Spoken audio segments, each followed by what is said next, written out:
Oi, meu nome é Lives e hoje eu vou falar sobre um filme que eu sou obcecada. Essa semana fui eu quem escolhi o filme que eu ia falar aqui no canal, mas se alguém tiver alguma sugestão de próximos filmes que queiram discutir aqui no canal, pode deixar tanto aqui nos comentários, quanto mandar nas minhas DMs nas minhas redes sociais. A Colina Escarlate é um filme de 2015 dirigido pelo Guillermo del Toro, que atualmente é um dos caras do cinema que eu mais admiro, principalmente pelo amor que ele tem pela arte que ele faz. Eu acho o cara genial. Inclusive, esse ano ainda, acho que mês que vem, em outubro, sai a adaptação de Frankenstein e eu com certeza vou vir cobrir ela aqui no canal, até porque Frankenstein é uma das minhas obras favoritas da história, tanto o livro quanto algumas adaptações de filmes, mas é isso por enquanto. O filme acompanha a história da Edith, que é interpretada pela Mia Wasikowska. Eu acho que é assim que fala o nome dela. É a menina que faz a Alice no live action do Tim Burton. Logo no início do filme, a Edith conta pra gente que ela acredita em fantasmas e que o primeiro fantasma que ela viu foi da mãe dela, quando ela tinha 10 anos. A Edith perdeu a mãe pra cólera, que era uma doença muito comum ali na segunda metade do século XIX. Ou seja, a menina nem conseguiu se despedir da mãe direito durante o funeral, já que o caixão era fechado. Aquilo abalou muito ela. Acho que abalaria qualquer criança de 10 anos. E durante a noite, ela viu o fantasma da mãe, que precisava deixar um recado pra ela. Cuidado com a Colina Escarlate. Depois dessa introduçãozinha, tem um time skip para quando a Edith já é adulta, e a gente descobre que ela é aspirante a escritora. Como a gente sabe, durante o século XIX, o espaço da literatura era majoritariamente ocupado por homens, mas isso não importa para nossa diva, que sai de casa bem cedinho e vai com seu manuscrito até o escritório do editor, que fica num prédio comercial. Ali na escadaria do prédio, ela encontra o Alan, que é um conhecido dela que estava morando na Inglaterra junto da irmã. Ela não via ele há muito tempo, então os dois conversam um pouco e ele acaba comentando que ele está fazendo uma clínica ali naquele prédio. Pouco depois chega a trupe das mulheres conservadoras. A mãe, a irmã e as amigas da irmã do Alan, que estão falando sobre um tal de baronete, sobre como a irmã do Alan quer casar com ele. Logo a Edith mete um lacre de consciência de classe em cima delas e fala que o baronete é só um cara que vive do trabalho das outras pessoas na sua terra. A mãe do Alan rebate, falando que a Edith é só uma aspirante a Jane Austen que vai morrer solteirona que nem ela. Aí a diva vai lá e solta uma das frases mais babadeiras que ela podia ter soltado. Eu preferiria ser Mary Shelley, ela morreu viúva. Na moral, se eu fosse essa mãe aí, eu enterrava minha cabeça e nunca mais saía. Depois desse lacre feminista quebrando o tabu fora Temercor, a Edith vai mostrar o manuscrito dela pro editor, que dá uma zoada nela por ela escrever história de fantasma. A Edith rebate dizendo que não são histórias de fantasma, são só histórias que têm fantasmas nela, e que esses fantasmas são uma metáfora pro passado. Amamos uma diva inteligente. Aí o editor vai lá e me fala: mas por que tu não me escreve um livro de romance? Com razão, a diva fica brava e vai embora. E aí ela conta toda essa situação pro pai dela. O pai da Edith dá uma caneta nova pra ela. E ele diz que como construtor, ele tem consciência do quanto o instrumento perfeito é importante. Eu achei fofo. Mas voltando, a Edith agradece, mas fala que a partir de hoje ela vai começar a datilografar, porque a caligrafia dela é muito feminina e entrega ela. No dia seguinte, no escritório do pai dela, a Edith tá passando o manuscrito dela para a máquina de escrever, para ela poder enviar para outros editores. Enquanto ela tá fazendo isso, chega um homem dizendo que precisa conversar com o pai dela e que seu nome é Thomas Sharp, que é interpretado pelo Tom Hiddleston. Ele repara no manuscrito da Edith e começa a perguntar sobre a história. Nisso ele já fisgou nossa diva. Porque alguém te perguntar sobre algo que você ama e escutar de verdade, paixão instantânea. Depois disso, o filme corta para uma cena do Thomas tentando convencer o pai da Edith e os outros cabeças ali da empresa a emprestarem dinheiro para ele construir uma máquina de extração de argila. A gente descobre que o Thomas é o herdeiro de uma mina de argila escarlate e que essa mina tá colapsando. Por isso, ele precisa da máquina para conseguir dar continuidade aos negócios dele. A Edith entra na sala durante a reunião e vê o momento exato em que o pai dela recusa de forma extremamente grossa o pedido do Thomas. Ele cita todos os locais para qual o Thomas já foi para pedir investimento e não deu certo. Londres, Edimburgo, Milão e agora os Estados Unidos. Eu tô falando isso agora porque vai ser um pouco mais importante pro final do filme. E aí o pai da Edith fala que vai recusar pelo simples motivo de que o Thomas é herdeiro, ele não se esforçou para ter aquilo. E se ele realmente quisesse aquele capital para investimento, ele teria que se esforçar muito. O Thomas responde que ele só tem um pedaço de terra e um sonho. Depois disso já tá de noite e o pai da Edith tá se arrumando para um baile na casa da mãe do Alan.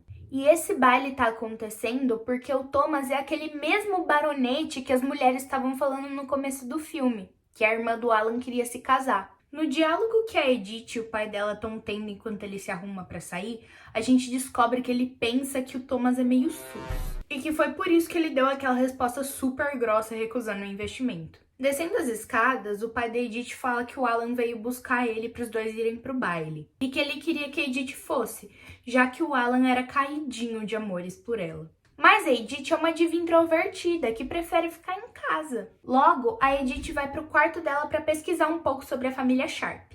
Mas uma girada meio brusca na maçaneta do quarto dela a interrompe. Inicialmente, a Edith acha que é o pai dela e que ele esqueceu alguma coisa em casa, mas rapidinho ela vê que não. A porta abre e quando a Edith fecha ela de novo, um fantasma aparece. É o fantasma da sua mãe, dando aquele mesmo aviso do início do filme. Cuidado com a colina escarlate. Ela se assusta e cai no chão. Quando a porta abre de novo, quem aparece é a empregada da casa, que avisa que o Thomas tá lá e que ele quer ver a Edith. Ele fala que também tá indo pro baile, só que como ele não conhece ninguém, ele precisa de ajuda. A Edith acaba se convencendo a ir junto do Thomas pro baile, principalmente depois dessa experiência sobrenatural que ela teve dentro de casa. Então os dois vão juntos. A gente corta pro baile e vê uma mulher lindíssima usando um vestido escarlate tocando piano. E assim que ela acaba, o Thomas e a Edith chegam. Logo a gente descobre que essa mulher se chama Lucille, que é interpretada pela Jessica Chastain, e que ela é irmã do Thomas. Nisso, a mãe do Alan anuncia ali que o Thomas vai demonstrar uma valsa, estilo europeu. E pelo que a gente entende no contexto, teoricamente era para ele chamar a irmã do Alan para fazer essa valsa. Mas ele passa reto nela e chama a Edith. Mas enfim, eles dançam a valsa perfeita juntos e o pai da Edith fica meio cabreiro. Ele sabe que tem alguma coisa de errado com o Thomas, ele só não sabe dizer o que é. Então, no dia seguinte, ele vai até um detetive e pede para esse detetive fazer meio que um background check no Thomas e na Lucille. Ao mesmo tempo, a Edith vai até o consultório do Alan, a pedido dele, que numa última tentativa de conquistar ela e afastar ela do Thomas, começa a exibir umas fotos de fantasma que ele achou enquanto estava na Inglaterra. No fim, ele falha, porque na próxima cena a gente já vê a Edith com o Thomas de novo. Eles estão passeando num parque e conversando sobre o manuscrito dela. A Lucille também tá no parque. Enquanto o Thomas tá ali lendo o manuscrito, ela e a Edith começam a conversar. Elas conversam um pouco sobre borboletas e sobre como coisas bonitas são frágeis. Além disso, a Lucille fala um pouquinho da casa deles lá na Inglaterra e sobre como lá não tem borboletas, mas sim mariposas negras. Depois, quando a Edith já saiu, os irmãos discutem se ela é realmente a escolha certa. O Thomas diz que sim e pede o anel da Lucille. O filme corta direto para o detetive entregando os papéis para o pai da Edith, dizendo que são más notícias. Ou seja, o papi estava certo e tinha sim alguma coisa de errado com esses dois irmãos. À noite rola um jantar na casa da Edith e o Thomas tenta chamar ela para um canto para pedir ela em casamento. Mas antes que isso possa acontecer, o pai dela chama o Thomas e a Lucille para a sala dele para eles terem uma conversa séria. Ele conta que sabe o que os irmãos fizeram e assina um cheque para subornar os dois para voltarem para Inglaterra. Mas ele pede para que antes que eles façam isso, o Thomas quebre o coração da Edith para ela não ficar triste com a partida dos dois. E é isso que acontece. O Thomas faz uma cena enorme, ele fala que o manuscrito dela é bobo e que ela não passa de uma menina mimada. Ela fica puta e dá um tapa na cara dele. Depois desse rolê todo, o pai da Edith tá no banheiro, ele tava ali fazendo a barba e um barulho no corredor distrai ele. Ele vai olhar o que é, mas não tem nada. E quando ele volta pra pia, a navalha dele caiu no chão, porque ele tinha deixado a pia ligada, transbordou e acabou caindo. Ele abaixa pra pegar a navalha e uma figura inteira de preto aparece atrás dele, batendo a cabeça dele na pia várias vezes até a morte. No dia seguinte, a Edith acorda e a empregada da casa diz que o Thomas deixou o manuscrito dela ali e deixou uma carta junto. Ela lê a carta e nela o Thomas explica tudo que o pai dela pediu para ele fazer. Desesperada, a Edith sai correndo até o hotel onde os irmãos estavam hospedados. Eles pareciam ter ido embora e a Edith estava devastada. Mas o Thomas aparece, pede desculpa e começa a se declarar para Edith. Eles se beijam, tem um momento lindo, mas quando eles estão indo embora do hotel, o advogado do pai dela aparece e conta que ele tá morto. A Edith precisa ir pro necrotério para identificar o corpo, mas ela tá abalada demais. Qualquer um ficaria, ela perdeu o único pai dela que estava vivo. O Alan tá ali também. E como ele é médico do pai da Edith, ele diz que ele pode fazer o reconhecimento. Mas o advogado recusa e fala que tem que ser a Edith. Ela levanta o lençol e identifica o corpo como sendo do pai dela. Ela fica completamente mal, agora ela praticamente tá sozinha. Agora ela só tem um Thomas, que pede ela em casamento em algum momento entre a morte e o funeral. Na cena seguinte, a gente tá na Inglaterra, chegando em Allerdale Hall, que é a mansão antiga onde os dois irmãos moram. Antes de entrar na casa, eles interagem rapidinho com o faz-tudo ali da casa, e com um cachorrinho que aparece ali do lado de fora. O Thomas fica com uma cara meio de confuso e a Edith pede pra ficar com ele. Ele não consegue recusar. Dentro da casa, o Thomas começa a explicar algumas coisas sobre ela. Basicamente, como ela tá caindo aos pedaços por causa do frio e da umidade. E também como a casa pode ceder a qualquer momento, por causa das minas de argila que ficam ali embaixo da casa. Logo que o Thomas vai guardar algumas coisas dele, a Edith fica na entrada da casa se olhando no espelho. E ela vê um vulto de uma mulher passando ali no fundo. Pouco tempo depois, a Lucille chega em casa. E ela e o irmão têm uma reunião meio esquisita. Ela estava no correio, por isso ela não estava em casa quando os pombinhos chegaram. Isso também confirma pra gente que o vulto que a Edith viu não tinha como ser a Lucille. Ou seja, tem algo sobrenatural nessa casa. Depois disso, a Edith vai tomar um banho. E inicialmente a água sai vermelha por causa da argila. Enquanto ela tá ali na banheira, os irmãos preparam um chá pra ela e começam a discutir sobre a herança dela. Durante o banho da Edith, o cachorrinho chega ali no banheiro e pede pra ela jogar uma bolinha pra ele. Quando ele vai buscar ela, a Edith vê um vulto meio esquisito ali no corredor, um vulto escarlate com dedos compridos, que vai se aproximando ali do banheiro. Ela sai da banheira e quando o cachorrinho volta, ele tá sem a bolinha, que entra rolando sozinha pela porta do banheiro. Depois desse rolê todo, ela já tá ali de camisola, sentada perto da lareira e tomando o chá que os irmãos prepararam pra ela. O Thomas diz que vai fazer bem pra ela, pra imunidade e tal. Nisso sopra um vento bizarríssimo ali na casa, que faz um barulho muito esquisito. E isso acontece por causa do tanto de buraco que tem ali na casa.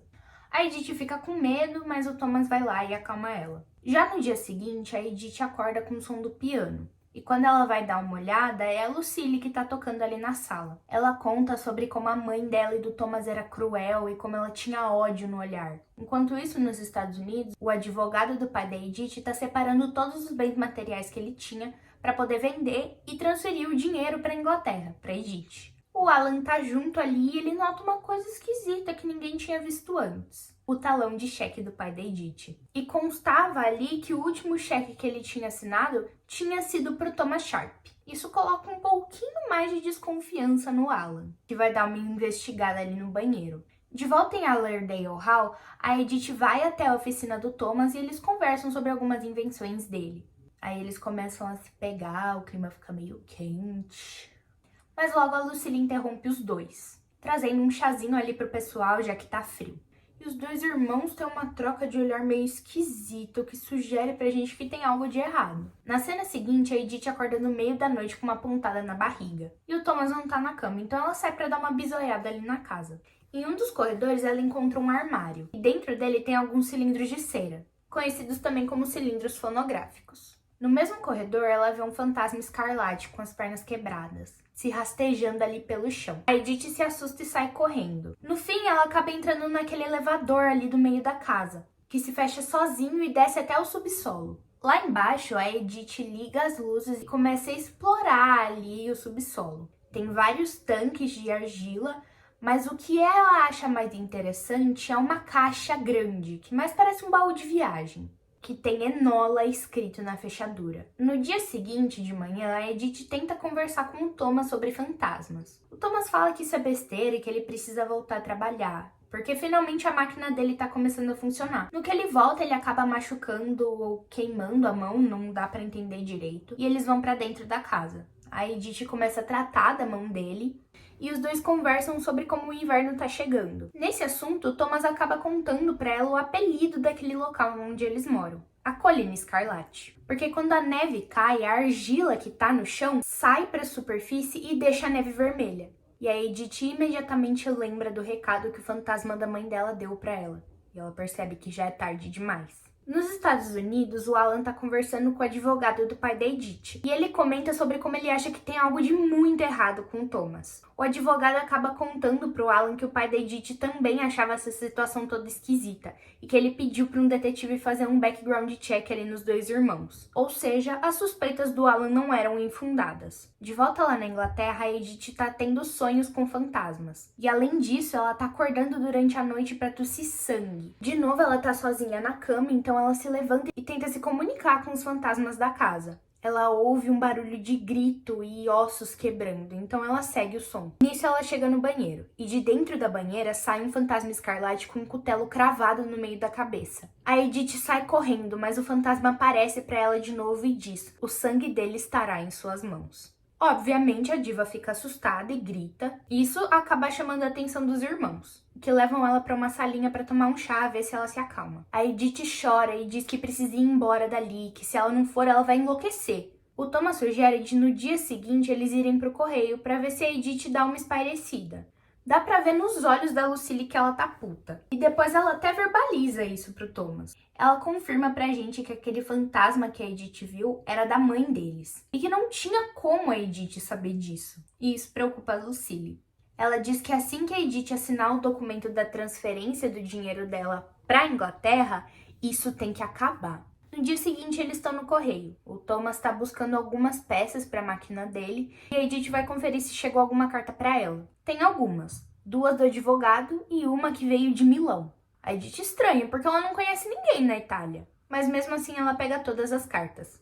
Tá nevando muito e como Allerdale Hall é muito longe de qualquer tipo de sociedade, eles precisam sair agora daquela estação de correio se eles quiserem chegar em casa antes da tempestade piorar. Mas o pessoal ali do correio oferece um quarto para eles passarem a noite ali. Nos Estados Unidos, o Alan também tá no correio. Ele pega o endereço de entrega das cartas que são mandadas para os irmãos e depois encontra com o detetive que tinha sido contratado ali no começo do filme, para pegar uns documentos importantes que detalhavam tudo que os irmãos tinham feito.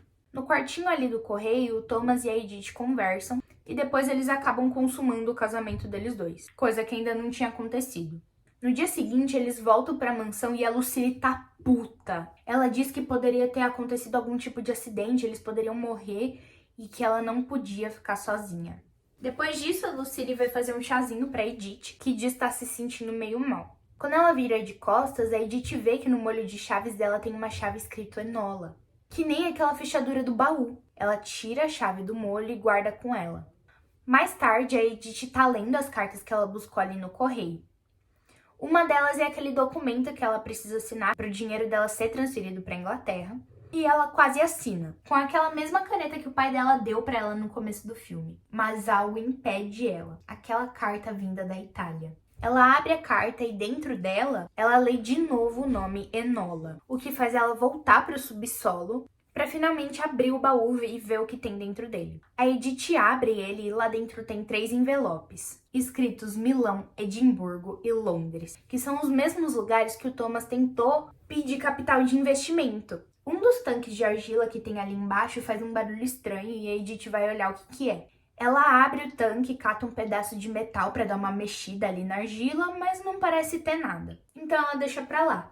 Mas quando ela vira as costas, a gente vê um cadáver aparecendo na superfície. Do lado de fora, o Thomas tá todo felizinho que a máquina dele finalmente tá funcionando.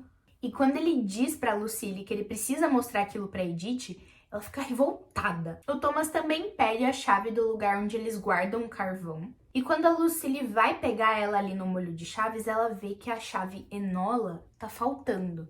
Ela volta pra dentro da casa e procura a Edith, que tá fazendo uma ceninha pra ela não suspeitar que foi ela quem roubou a chave. Ela pede pra Lucille buscar água pra ela e isso é o suficiente pra distrair a Lucille pra ela colocar a chave de volta no molho. De noite, a Edith busca aqueles cilindros fonográficos que ela tinha achado mais cedo e pega um gramofone que estava guardado ali na biblioteca da casa. Pra quem não sabe, o gramofone é tipo um precursor de um toca-fitas. você podia gravar mensagens naqueles cilindros e tocar eles no gramofone. A Edith toca as mensagens e começa a mexer ali naqueles envelopes que ela tinha achado antes no baú. E neles tinham várias fotos e cartas mostrando o Thomas sendo casado com outras mulheres. Ela vai trocando os cilindros e finalmente chega no que foi gravado pela tal da Enola. Ela conta tudo, que o Thomas casou com ela pelo dinheiro e que ele e a Lucille estão matando ela por meio do chá, que tá envenenado. Pelas fotos dentro do envelope da Enola, a Edith descobre que aquele cachorrinho era dela e que ela também tinha um bebê.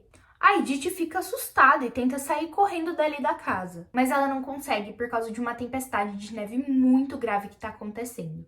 Ela volta para casa e desmaia de tanto tossir. Quando ela acorda, a Lucille traz de novo chá, mas dessa vez ela também traz um mingau. A Lucille fica falando sobre como ela cuidou da própria mãe naquela mesma cama, como o pai dela e do Thomas quebrou a perna da mãe deles, e ela fala que também vai cuidar da Edith, que vai fazer ela melhorar. O Thomas aparece e pede por um tempo a sós com a esposa. Ele diz pra ela não tomar aquele chá, e a gente percebe que ele não é a cabeça daquele plano todo, e sim a Lucille. Quando os irmãos conversam, o Thomas diz que a Edith tá morrendo, e a Lucille responde que ela sabe demais, ela sabe que o chá tá envenenado, por isso ela colocou veneno no mingau também. O Thomas pede pra ela parar e questiona a necessidade desse plano todo, e a Lucille responde que se eles não fizerem isso, vão internar ela e vão enforcar ele. Ela diz também que eles ficam sempre juntos, nunca separados. À noite, o Alan chega na Inglaterra, naquele mesmo correio que o Thomas e a Edith tinham ido antes. Ele pergunta como faz para chegar em Allerdale Hall, se dá para ir de cavalo, se ele consegue alugar um cavalo, mas o pessoal de lá meio que se recusa a ajudar ele. Então o Alan decide pegar 4 horas de estrada caminhando no meio de uma tempestade de neve. Na mansão, a Edith tá cada vez pior, ela tá vomitando sangue e ela não consegue nem andar direito. E mesmo debilitada, ela sai ali pela casa. Ela ouve os choros de um bebê. E quando ela vai atrás, ela vê um fantasma escarlate de uma mulher segurando um bebê. A Edith diz que ela sabe que ela é Enola e pergunta do que ela precisa. A fantasma aponta para uma direção e quando a Edith segue, ela acaba encontrando a Lucille e o Thomas se pegando. Sim, minha gente, irmãos se pegando, só mais um dia num romance gótico. Ela sai dali horrorizada e a Lucille joga ela do parapeito do segundo andar. A Edith cai na neve no meio da entrada da casa e o Alan chega. Quando ela acorda, o Alan tá cuidando dela e diz que ele foi até lá para levar ela de volta para casa. A Lucille, claramente ameaçada pela situação, decide que não pode deixar isso acontecer. Ela busca uma faca e pergunta pro Thomas se ele finalmente vai fazer o trabalho sujo. O Alan confronta ali os irmãos, expondo todo o esquema deles e leva uma facada da Lucille. Ela pede pro Thomas terminar o trabalho, mas ele não quer matar o Alan. Então eles esfaqueiam um lugar que não vai causar nenhum tipo de dano mortal. O Thomas leva o Alan até o subsolo e diz que vai arranjar um jeito de tirar a Edith e ele dali, que eles vão sair de lá vivos. A Lucille tenta convencer a Edith a assinar o documento de transferência do dinheiro dela e expõe todo o jogo pra ela. Ela diz que o bebê não era da Enola, e sim dela e do Thomas. Por causa disso, o bebê era muito doente e a Enola disse que podia salvar ele, o que não aconteceu. A Lucille conta que tudo o que ela fez foi pelo amor que ela tem pelo irmão. Ter matado a mãe deles e todas as esposas que ele teve, que eles se amam. E a Edith fala que, na verdade, ela prende o Thomas. Ela fica revoltada com isso e tenta de novo fazer a Edith assinar aqueles documentos. E quando ela termina de assinar, ela pergunta para Lucille sobre quem matou o pai dela. A Lucille admite a culpa e isso deixa a Edith furiosa, que esfaqueia ela usando a caneta que o pai dela tinha dado de presente. A Edith tenta fugir até o subsolo, mas no meio do caminho ela acaba trombando com o Thomas. Ela pensa que ele vai fazer alguma coisa com ela, mas ele diz que o Alan ainda tá vivo e que eles podem fugir os 3 vivos dali, que ele ama ela. O Thomas vai até o quarto da Lucille e queima os documentos que a Edith tinha assinado. Ela fica revoltada porque o Thomas realmente ama a Edith e mata ele ali mesmo no quarto dela. Imediatamente ela se arrepende e acha que é tudo culpa da Edith. Então a Lucille sai correndo atrás dela pela casa. No meio do caminho, a Edith pega um facão ali na cozinha para conseguir se defender da doida. No subsolo, ela pede pro Alan se esconder e fala que ela vai dar um fim na Lucille, que eles vão fugir juntos. A Lucille pega o cutelo que ela tinha usado para matar a mãe e a Edith se prepara para a luta. Elas vão até o lado de fora e tem uma cena super da hora delas lutando ali na neve. No meio da luta, o fantasma do Thomas aparece e isso fragiliza muito a Lucille. A Edith, que não é boba nem nada, aproveita esse momento para dar o golpe final. Ela se despede do Thomas e diz que nunca vai se esquecer dele. Eu também não esqueceria depois dessa situação toda. O filme acaba com uma narração da Edith, e com ela e o Alan indo embora de Allerdale Hall. Por fim, a gente vê que o fantasma da Lucille ainda tá no piano ali dentro da casa. Eu escolhi falar desse filme hoje porque eu curto muito histórias góticas, então não daria pra eu não trazer esse filme. O negócio inteiro é uma obra de arte. Os detalhezinhos históricos da arquitetura e das roupas, a complexidade das personagens, os vários pontinhos que a gente vai conectando ao longo do filme. Eu poderia falar desse filme por horas. Mas eu não vou fazer isso porque senão eu vou penar pra editar e o vídeo vai atrasar que nem na semana passada. Mas é isso, esse foi meu vídeo sobre a Colina Escarlate. Se você gostou, não se esquece de curtir e se inscrever para mais vídeos como esse. Caso você queira me acompanhar um pouquinho mais de perto e sugerir filmes para próximas reviews, é só me seguir nas minhas redes sociais. Até o próximo vídeo e tchau!